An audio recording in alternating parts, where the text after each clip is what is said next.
Semua orang pernah melakukan kesalahan. Kenapa kau tidak menceritakan tentang Elan padaku? Claudia menyandarkan kepalanya di dada bidang Christian, memeluk pinggang pria itu. Setelah Ella pergi, yang Claudia tanyakan pada Christian adalah tentang Elan. Dia masih tak mengira akan kejahatan yang Elan lakukan. Claudia tidak sama sekali menghakimi kakaknya. Dia menyadari dirinya pun bukanlah perempuan suci. Jadi dia tak pantas sama sekali untuk menghakimi sang kakak. Bagaimanapun dirinya adalah perempuan yang jauh dari kata sempurna. Christian mengecup puncak kepala Claudia. Tadi Ella sudah menceritakan semuanya kan? Tanyanya. Dia datang tepat ketika Ella tengah menceritakan tentang Elan pada Claudia. Awalnya dia ingin mencegah Ella bercerita, tapi akhirnya dia membiarkan. Dia menyadari bahwa Claudia berhak untuk mengetahui apa yang sebenarnya terjadi. Claudia mendongak dari dalam pelukan Christian, menatap wajah pria itu. Iya, Kak Ella sudah bercerita padaku tentang Elan. Kenapa kau sama sekali tidak bercerita pada aku, Christian? Tanyanya sambil menekuk bibir. Claudia sedikit kesal pada Christian yang tidak bercerita padanya tentang Elan. Christian membelai pipi Claudia dan memberikan kecupan di sana. Masalah yang kita hadapi sudah banyak. Aku tidak mau membebanimu dengan hal yang sudah berlalu. Tidak perlu lagi membahas tentang Elan. Claudia menggigit bibir bawahnya. Aku ingin sekali memarahi Elan. Dia tega melukai kakakku, Christian. Aku lihat jelas mata Kak Ella seperti menyimpan luka yang amat dalam. Jika saja Elan berada di sini, maka sudah pasti Claudia akan memarahi Elan. Gadis itu tak mengira kalau Elan sampai sejahat itu. Yang sejak tadi Claudia pikirkan adalah hati kakaknya yang pasti hancur berkeping-keping. Elan memberikan cinta palsu pada Ella, sampai Ella berselingkuh dari Christian. Itu adalah hal yang paling menyakitkan. Claudia yakin pasti kakaknya tak pernah menyangka diberikan cinta palsu. Christian menjumput rambut Claudia ke belakang daun telinga gadis itu saat aku mendatangi Ella dan meluapkan kemarahanku tentang dia yang menukar hasil tes DNA. Di sana dia mengakui semuanya, termasuk alasan dia dendam padaku. Tapi ternyata Ella datang mendengar semua perdebatanku dengan Elan. Yang aku lihat, Elan seperti menaruh perasaan pada Ella. Hanya saja dendam masa lalunya tidak bisa dia lupakan. Christian beritahu Claudia tentang sudut pandangnya mengenai tangkapan dia tentang perasaan Elan pada Ella. Kening Claudia mengerut bingung. Kenapa kau sangat yakin kalau Elan mencintai kakakku? Tanyanya. Christian belai pipi Claudia lembut. Aku melihat dari pancaran mata Elan, menunjukkan dia memiliki perasaan pada Ella. Aku tidak tahu perasaannya sedalam apa. Yang pasti tatapan pada Ella berbeda. Apalagi saat Elan terkejut melihat kedatangan Ella dan bahkan mendengar pengakuannya. Aku bisa melihat kepanikan dan rasa takut di wajahnya. Christian bukanlah orang bodoh. Ketika Ella mendengar semua percakapan dengan Elan, raut wajah pria itu benar-benar sangat panik dan takut. Sekalipun Elan memakai topeng sandiwara, tapi wajah ketakutan dan panik tetaplah begitu terlihat jelas. Itu yang membuat Christian yakin bahwa Elan menaruh perasaan pada Ella. Hanya saja sampai sedalam apa dia sama sekali tidak tahu. Claudia mendesah panjang. Aku takut kalau Elan menyakiti kakakku lagi, Christian. Ella sangat baik. Dia sangat menyayangiku. Orang baik sepertinya tidak pantas berada di dekat orang jahat. Claudia terlalu takut kalau kakaknya akan kembali terluka. Meskipun dia mendengar dari Christian bahwa Elan menaruh hati pada kakaknya, tetap saja dia khawatir kalau kakaknya akan kembali terluka, menjadi alat balas dendam dan diberikan cinta palsu. Dua hal yang Elan torehkan luka amat dalam di hati kakaknya. Christian menarik dagu Claudia, mencium dan melumat bibir gadis itu. Elan adalah seorang pria. Jika benar dia menginginkan Ella, maka dia akan berubah dan perbaiki semuanya. Biarkan seperti ini. Kakakmu sudah berada di dalam porsinya. Seorang pria akan mengejar wanitanya kalau memang pria itu menginginkan wanita itu. Claudia terdiam mendengar apa yang Christian katakan. Apa yang dikatakan oleh pria itu adalah benar. Jika memang seorang pria menginginkan wanita tersebut, maka pastinya pria itu akan mengejarnya. Kau benar, Christian. Aku berharap Kak Ella mendapatkan yang terbaik di dalam hidupnya. Claudia menamkan wajahnya di dalam pelukan Christian. Pun pria itu membalas pelukan Claudia sambil menciumi rambut sang pujaan hati. Malam semakin larut, Ella melajukan mobilnya keliling kota Manhattan di Brooklyn. Wanita itu memutuskan untuk tak langsung pulang. Berkeliling di kota malam hari membuat hati Ella sedikit merasa tenang. Keheningan malam yang hanya disinari oleh bulan dan bintang membuat Ella sedikit tak merasa kesepian. Tak menampik bahwa sekarang memang dia sangat merasa sendiri. Akan tetapi dia tetap bersyukur pada dirinya sendiri yang mampu berdamai dengan semua kenyataan. Pahit dan manis semua akan dia telan bersamaan. Christian memang bukan ditakdirkan untuknya. Itu yang selalu ada di benak Ella. Tindakan Ella hanya sebagai tangan perantara apa yang sudah digariskan oleh takdir. Seiring berjalannya waktu, Ella mulai belajar tentang segala yang ada di dekat kita belum tentu menjadi milik kita sebenarnya. Ella memutuskan melepas Christian, membiarkan pria yang dia cintai itu menjadi milik Claudia seutuhnya. Wanita itu tahu bahwa pasti Christian mampu menjaga Claudia dengan sangat baik. Pun dia yakin pasti Christian akan membahagiakan adiknya. Claudia memang bukan adik kandungnya, tapi Ella sangat menyayangi Claudia, layaknya adik kandungnya sendiri. Waktu itu emosi telah menguasainya sampai membuatnya lepas kendali. Ada waktu bisa diputar, tak akan Ella biarkan Claudia tahu tentang kenyataan yang sebenarnya. Tapi narasi sudah menjadi bubur. Semua telah terjadi, beruntung semua hal buruk bisa diperbaiki. Ella menepikan mobilnya sebentar di pinggir jalan. Beberapa detik wanita itu mengatur nafasnya. Bertemu dengan Claudia dan Christian tadi membuat hati Ella sudah lega. Pasalnya dia tahu dirinya telah melakukan sebuah tindakan yang tepat. Hingga kemudian ketika hati Ella sudah merasa tenang dan pikirannya damai, dia kembali melajukan mobilnya meninggalkan tempat itu. Sekarang sudah waktunya dia untuk pulang dan menenangkan segala pikirannya yang kacau. Tak selang lama, mobil yang Ella lajukan mulai memasuki mansion keluarganya. Dia segera turun dan masuk ke dalam rumah menuju kamarnya. Semua barang-barang Christian sudah tidak ada karena tadi pagi dia sudah meminta asistennya untuk mengirimkan barang-barang Christian ke kantor Christian. Ella tak ingin tenggelam pada masa lalu yang nantinya malah membuat hati dan pikirannya tersiksa.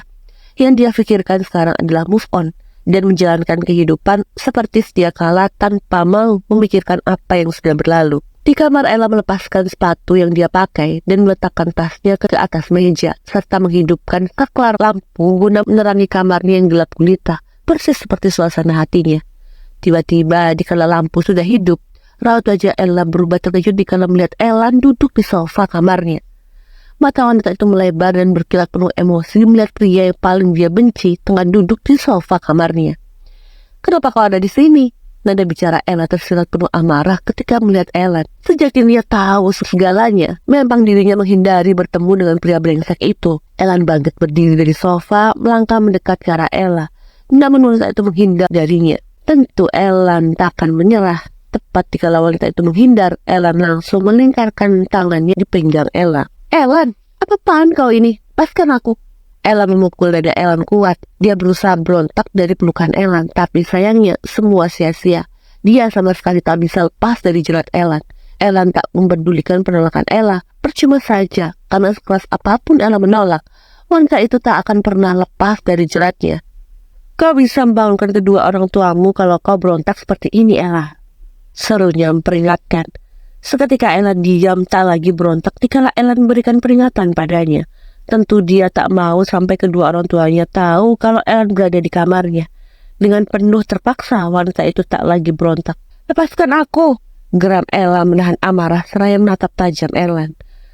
Ellen membelai pipi Ella. "Tidak akan.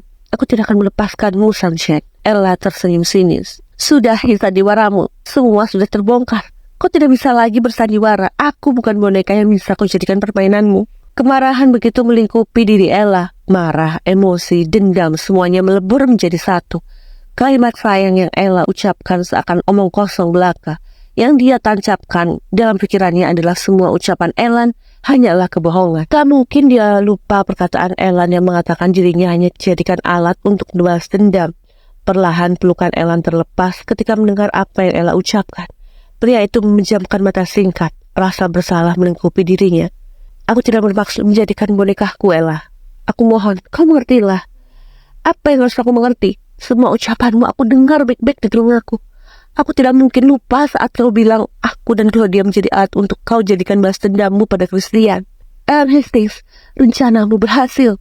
Setidaknya meski Claudia dan Christian tidak terpisah, tapi kau berhasil menghancurkan hatiku." Nada bicara Ella terdengar bergetar menahan rasa sesak di dada. Matanya sudah berkaca-kaca. Dia sudah berjuang keras untuk tak menangis. Tapi tak dipungkiri bahwa luka yang diberikan Ellen sangat dalam. Luka itu sulit untuk disembuhkan. Menghembuskan nafas kasar. Dia membenci situasi seperti ini. Perkataan Ella seakan belati yang menancap di jantungnya. Pria itu merasa menderita melihat kemarahan dan kebencian begitu nyata di wajah Ella. Ella, aku tidak pernah tahu aku akan menaruh perasaan padamu. Demi Tuhan, aku tidak bohong. Kau memang aku jadikan alat bahan balas dendam. Tapi aku terjebak dengan situasi di mana aku jatuh hati padamu, Ella. Ucap Ella dengan nada yang begitu frustrasi. Dia mengutarakan isi perasaan dalam hatinya yang sangat menyiksa dirinya. Dia sama sekali tidak berbohong akan perasaannya pada Ella. Kau pikir aku percaya padamu? Tidak, Ella. Aku tidak percaya pada omong kosongmu, seru Ella dengan air mata yang berlinang deras membasahi pipinya. Ella tidak mau lagi jatuh ke dalam jurang kebohongan. Sudah cukup selama ini Ella membohongi dirinya. Dia tidak akan pernah dan tidak akan mau dibohongi oleh pria itu lagi. Karena baginya semua kata-kata Ellen hanyalah omong kosong semata. Ellen mengumpat dalam hati dikala melihat Ella menangis. Hatinya sesak, otaknya kacau, tak mampu berpikir jernih. Tapi dia tak akan menyerah sama sekali. Dia akan terus berjuang mendapatkan maaf Ella. Bagaimana caraku agar kau percaya padaku, Ella? Jika aku tidak menginginkanmu, aku tidak mungkin masih terus mengganggu hidupmu. Ellen berusaha berbicara fakta. Dia memang akan selalu mengganggu hidup wanita yang dia inginkan itu. Kau sekarang kembali menggangguku karena kau ingin membalaskan dendammu pada Christian. Iya kan? Bentak Ella dengan tangis pecah. Dia pernah merasa begitu dicintai dan merasa diperhatikan oleh Ellen. Tapi ternyata apa yang dia rasakan dulu hanyalah dongeng semata. Hal itu yang sangat menghancurkan dirinya. Aku kembali lagi karena aku mengincar Claudia sebagai alat balas dendamku, bukan dirimu, Ella. Kau jelas tahu yang Christian cintai adalah Claudia. Menggunakanmu tidak ada gunanya lagi.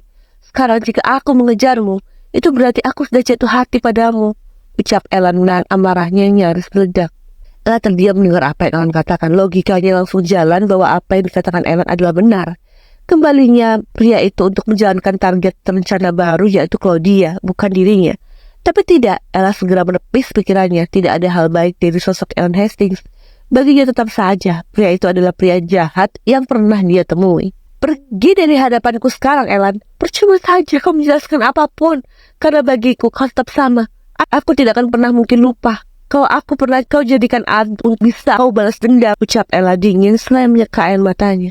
Wanita itu meminta Ellen untuk pergi dari hadapannya. Dia tak ingin lagi melihat pria brengsek itu. Aku tak akan pernah pergi dari sini sebelum kau menyelesaikan masalah kita. Tukas Ellen bersikeras bahwa dia tidak akan pernah pergi kemanapun sebelum masalahnya dengan Ella selesai. Masalah apa yang harus diselesaikan, Ellen? Semua yang terjadi bukanlah sebuah masalah, tapi kenyataan. Pergilah, jangan mengganggu hidupku. Ella kembali mengusir Ellen, tatapannya menatap pria itu dengan penuh rasa kecewa yang menyelimuti. Ella, jika kau tidak pergi dari sini, aku akan melukai diriku. Ella menyambar pisau buah yang ada di atas meja dan menempelkan ke lehernya. Tampak mata Ellen melebar terkejut akan tindakan Ella. Ella, turunkan pisau itu. Ellen hendak mendekat, namun gerakannya terhenti dikala dia melihat Ella kan pisau ke lehernya. Debar jantungnya seakan ingin berhenti berdetak melihat apa yang dia lihat sekarang ini. Tindakan Ella memang sudah benar-benar gila dan sukses membuat Ellen takut luar biasa. Pergilah. Jika kau tak ingin aku terluka, maka kau harus pergi. Aku tidak segan-segan menancapkan pisau ini ke leherku kalau kau masih ada di depanku, ucap Ella penuh ancaman yang tak main-main. Darah sedikit mengalir di lehernya. Ketika ucapannya tak dipedulikan, maka hanya cara dengan melukai dirinya sendiri yang dia tempuh agar Ellen pergi dari hadapannya. Ellen mengumpat dalam hati, pria itu ingin memaksa Ella untuk menyelesaikan masalah yang terjadi, akan tetapi ancaman Ella membuat Ellen terpaksa harus mundur. Dia tak mampu sampai Ella melukai dirinya sendiri. Ellen mengatur emosi yang terbendung dalam dirinya. Baik, aku pergi. Tapi aku pergi bukan berarti aku akan melepasmu. Aku ingatkan padamu, jangan pernah lagi kau benar melukai dirimu. Tukas dia penuh peringatan dengan terpaksa dia melangkah pergi meninggalkan Ella. Ella menjatuhkan tubuhnya ke lantai bersamaan dengan pisau yang sekarang sudah jatuh ke lantai. Tangis wanita itu mengeras pilu. Tangis yang menunjukkan betapa hancur dirinya. Aku menciumu, Ella, isak Ella pilu. Raut wajahnya begitu hancur memancarkan kerapuhannya. Dia benci kembali melihat Ella. Yang membuat Ella tak mengerti adalah kenapa harus pria brengsek itu yang masih mengejarnya. Padahal seharusnya pria itu fokus pada misi balas dendam, bukan malah mengejarnya. Sayang, kau dari mana saja? Kau susah sekali dihubungi. Desiree tadi yang baru saja tiba di rumah. Wanita parubaya yang masih sangat cantik itu sudah beberapa hari ini mencari sang suami yang tak pulang.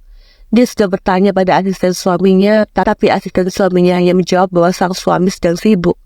Tentu saja sebagai seorang istri, Daisy mengkhawatirkan suaminya, takut hal buruk terjadi pada suaminya. Tadio terdiam saya menatap dalam mata Daisy yang memancarkan kecemasan. Sudah beberapa hari ini memang Tadio menghindar dari istrinya. Bukan bermaksud menghilang, tapi dia belum siap berbicara dengan istrinya itu. "Sayang, kau kenapa?" Daisy merasa ada yang aneh dengan Tadio. Wanita parubaya itu mendekat dan menyentuh lengan suaminya. "Ada apa? Apa ada masalah berat yang kau pikirkan?" tanya cemas. Dia khawatir kalau suaminya tengah diterpa masalah. Tadio belum menjawab apapun pertanyaan Daisy. Pria parubaya itu seakan tak mampu untuk mengatakan kejujuran. Akan tetapi dia menyadari bahwa sudah terlalu lama dirinya mendam kebohongan. Daisy berhak tahu segalanya. "Claudia masuk rumah sakit," ucap Tadio sontak membuat Daisy terkejut. "Claudia masuk rumah sakit? Kenapa sayang?" tanya begitu cemas. Meskipun Daisy tahu bahwa Claudia melakukan kesalahan, tapi dia merasa tak berhak dan tak adil jika hanya menghakimi Claudia. Lagi pula, Claudia bukan satu-satunya yang melakukan kesalahan. Pun Christian dan Ella telah melakukan kesalahan. Itu kenapa Daisy tetap bersikap bijak. Tadi mengembuskan nafas berat seraya mengucapkan mata singkat. "Ada hal yang aku sembunyikan darimu, Daisy." Raut wajah Daisy berubah mendengar apa yang Tadio katakan. "Apa? Kau menyembunyikan apa?" tanyanya pelan, namun tersirat menuntut penjelasan. Tadio meraih tangan Daisy menatap dalam manik mata sang istri. Jauh dari dalam lubuk hati terdalam, dia tak ingin memberitahu Daisy. Akan tetapi rasanya tidak adil jika dirinya sampai tak memberitahu istrinya itu. Sudah puluhan tahun dirinya telah menyembunyikan rahasia besar. Daisy berhak untuk tahu segalanya. "Aku pernah berselingkuh darimu, Daisy," ucap Tadio dengan sontak membuat tubuh Daisy membeku terkejut. "Sayang, jangan bercanda." "Aku tidak bercanda. Aku pernah berselingkuh darimu." Tadio menatap Daisy dengan tatapan penuh rasa bersalah. "Kau bohong. Kau tidak mungkin berselingkuh dariku." Daisy menggelengkan kepalanya, meyakinkan bahwa apa yang dia dengar ini adalah omong kosong. Selama ini Tadio sangat perhatian padanya, tak mungkin suaminya itu berselingkuh. "Kenyataannya, aku memang pernah berselingkuh." Tadio menjawab dengan nada berusaha tenang. Mata Daisy berkaca-kaca menahan air mata agar tidak tumpah. "Dengan siapa kau berselingkuh?" "Firey, kekasih dari Alvin, teman lamaku," jawab Tadio yang seketika itu juga membuat mata Daisy melebar. Daisy pernah berkenalan dengan Firey yang merupakan kekasih dari teman lama Tadio. Namun dia sama sekali tak mengira kalau Tadio berselingkuh dengan Firey. Satu persatu air mata Daisy berlinang jatuh membasahi pipinya. Hatinya hancur berkeping-keping mengetahui perselingkuhan sang suami. "Kau berselingkuh dengan Firey?" tanya Daisy rapuh. Tadio menganggukkan kepalanya. "Ya, aku berselingkuh dengan Firey di masa lalu. Dan Claudia adalah anak kandung Firey dengan Alvin. Aku baru tahu Claudia adalah anak kandung dari Firey dan Alvin." Jantung Daisy seakan ingin berhenti berdetak mendengar cerita Tadio. "Claudia anak Firey?" Tadio kembali mengangguk. "Iya, tapi aku sempat salah sangka. Aku pikir Claudia adalah anakku dengan Firey. Kalung peninggalan Firey untuk Claudia adalah kalung pemberian dariku untuk Firey." Tubuh Daisy nyaris ambruk mendengar semua cerita Tadio. Tepat di kala tubuh Daisy nyaris ambruk, Tadio segera membantu Daisy untuk tetap berdiri tegak. Namun sayangnya sentuhan Tadio ditepis kasar oleh Daisy. "Aku pikir kau tidak akan mungkin berselingkuh dariku. Karena selama ini kau selalu menunjukkan sifat sebagai suami yang sempurna. Tapi ternyata aku salah besar." Daisy menangis bercampur tertawa getir. "Daisy, aku ingin istirahat. Tolong jangan ganggu aku." Daisy segera berlari masuk ke dalam kamar seraya menangis pilu. Tampak Tadio bergeming di tempatnya, menatap Daisy yang berlari sambil menangis. Pria parubaya itu ingin mengejar Daisy, tapi ingatannya teringat akan permintaan istrinya untuk tak mengganggunya. Sekarang yang dibutuhkan Daisy memang ruang sejenak untuk memikirkan semua masalah. And I pray, all I need are some better days. Yeah, all I need are some better days. 'Cause all I want, and I pray, I believe in the better days.